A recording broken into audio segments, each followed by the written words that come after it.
আপনারা জানেন জান্নাতের মধ্যে একটা মাহফিল হবে, সেমিনার হবে, সেখানে আল্লাহ জান্নাতীদেরকে নিয়ে একটা মাহফিলের আয়োজন করবেন। জান্নাতি শ্রোতা হবে আর বক্তা হবে 3 জন।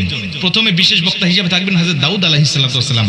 দাউদ আলাইহিস সালামের কুরআন নাজিল হয় নাই, দাউদ নবী কোনোদিন কুরআন পড়েও নাই, তারপরে আল্লাহ সেদিন তাকে ইলম দিবেন, তিনি দাউদ নবী সূরা তোহা থেকে তেলাওয়াত করবেন। তাফসীরে এসেছে দাউদ নবী যখন কুরআন থেকে তেলাওয়াত করবেন তার একটা গলা থেকে একটা কণ্ঠ থেকে 80 রকম সুর বের হতে থাকবে।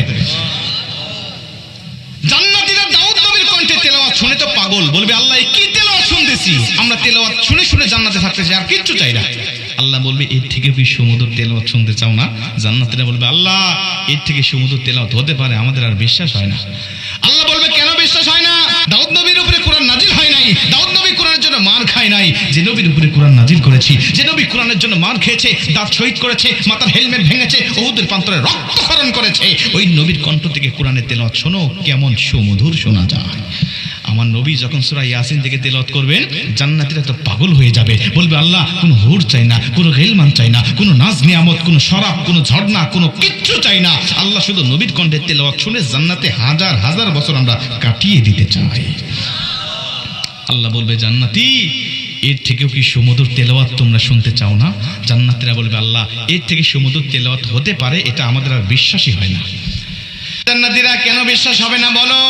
আমার নবীকে কণ্ঠ দিয়েছি আমি আল্লাহ নিজে, আমার দাউদকে কণ্ঠ দিয়েছি আমি আল্লাহ নিজে, কিন্তু আমার গলায় কত কণ্ঠ রেখে দিয়েছি জানো না? আমি আল্লাহ নিজের কণ্ঠকে ওজার করে এখন তোমাদেরকে সূরা রহমান থেকে তেলাওয়াত করে শোনাতে চাই।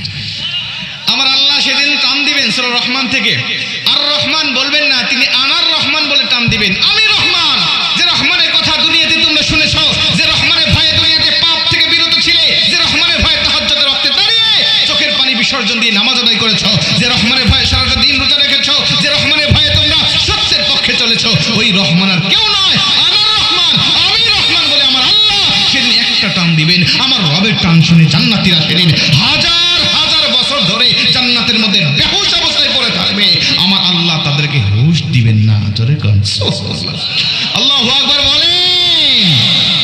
দোয়া করছি আজকে যেভাবে বসেছি আল্লাহ যেন জান্নাতের মধ্যে আমাদেরকে ওই মাহফিলে শ্রোতা হিসাবে সবাইকে বসার তৌফিক দান করেন। জোরে বলেন আমিন, আরেকটু জোরে বলেন আমিন। মুসলমান ভাইরা আমার লক্ষ্য করেন, অনেক কথা আপনাদেরকে বলতেছি, একটুখানি মনোযোগ দেন। এই কোরআন যে তার মানে জান্নাতের মধ্যেও কিন্তু ক্ষমতা কমে যাবে না, জান্নাতের মধ্যেই কোরআনের ক্ষমতা কিন্তু বেড়ে যাবে। নবীজির জামানায় কোরআনুল কারীমের ক্ষমতা যেমন ছিল, নবীজির হাত থেকে, নবীজির জবান থেকে যখন মানুষেরা কোরআন শুনতো, আমার নবীজির সুমধুর কণ্ঠের কোরআনের তেলাওয়াত শুনে শুনে হাজার হাজার মানুষেরা কালেমা পড়ে মুসলমান হতো। আজও নবীজির উপরে নাজিল হওয়া এই কিতাবের কোরআনের তেলাওয়াত শুনে আমাদের দুনিয়াবি বক্তাদের কণ্ঠে, দুনিয়াবি কারীদের কণ্ঠে কোরআনুল কারীমের তেলাওয়াত শুনে হাজার হাজার মানুষ প্রতিদিন কালেমা পড়ে মুসলমান হচ্ছে। জোরে কোন সুবহানাল্লাহ।